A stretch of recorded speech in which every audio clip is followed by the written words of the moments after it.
Something surprising which has come to my attention there recently has been the experience that my client has had at the hands of an estate agent, or a number of estate agents in fact. Let's talk about that. My understanding of estate agents is that their job for their client is to get the best price possible for the property. And recently I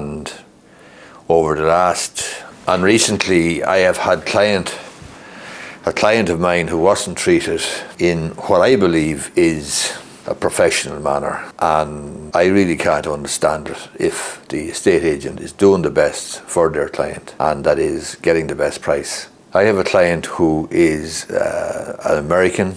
He's a cash buyer, and I've seen proof of the cash. I've seen proof of his funds, and he is a committed, enthusiastic buyer.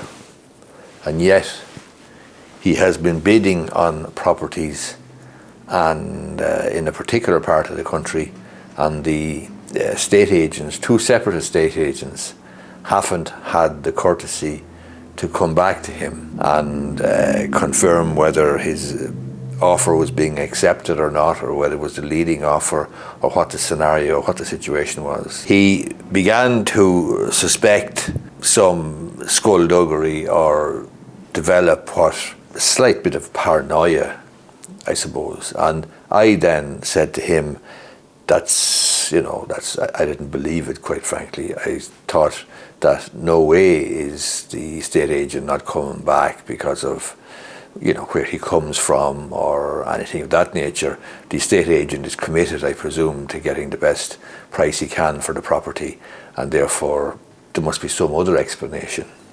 And I kind of poo-pooed the whole paranoid mindset that he was beginning to develop. So I took it upon myself to contact the estate agent, and I made not one but two phone calls, and each time I didn't get speaking to the estate agent, but I did get to leave a message with a member of his staff, and I did get to explain to the member of the staff what it was I was calling about. And I explained that I had a client who was interested in the property that they were selling.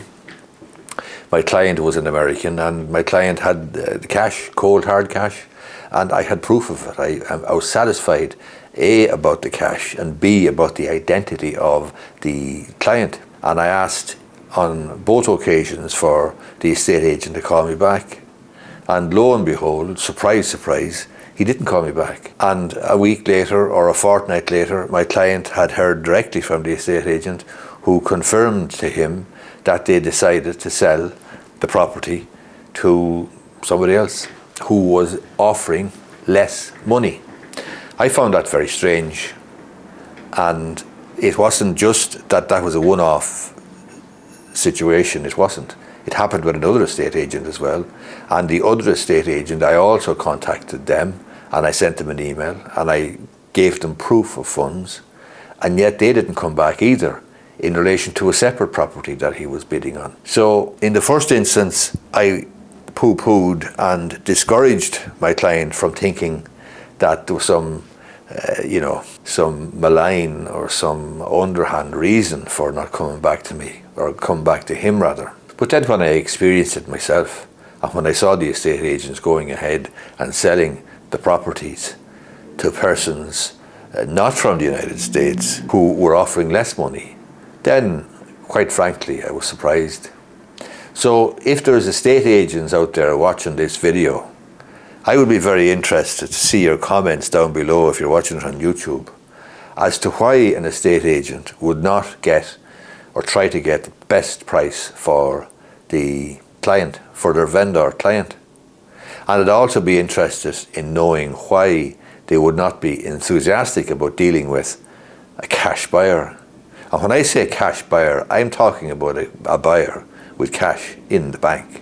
Not a cash buyer after they sell their existing property or after they sell something else. I'm talking about a buyer whose funds have been verified by an Irish solicitor.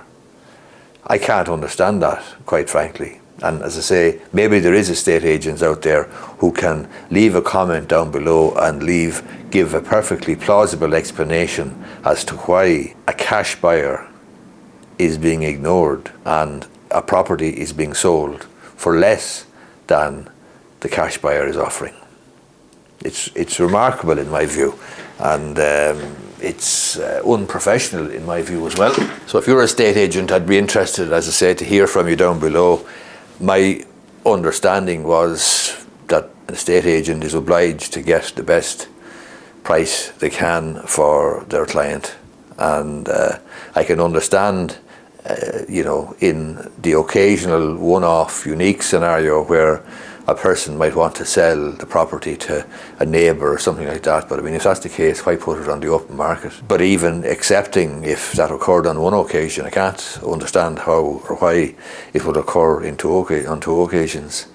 Same part of the country, and as I say, I contacted both estate agents and I confirmed I was satisfied about the anti-money laundering aspects of the deal. I confirmed that I was satisfied about my client's identity, and I was satisfied about the existence of their funds in the bank account, because I saw the bank account, and it's a significant amount of money, and I can't understand it. As I say, I'd be interested to hear what an estate agent has to say about this, because to be honest with you, I've been dealing with property and buying and selling property since 1986, and I've never come across, it was always top bid wins and that's it, and the estate agent is supposed to get the best price possible for their client, and obviously they benefit more as well because they're getting a percentage of that sales price. Anyway, hope you liked the video. Hit the thumbs up button down below if you do. Thanks a lot.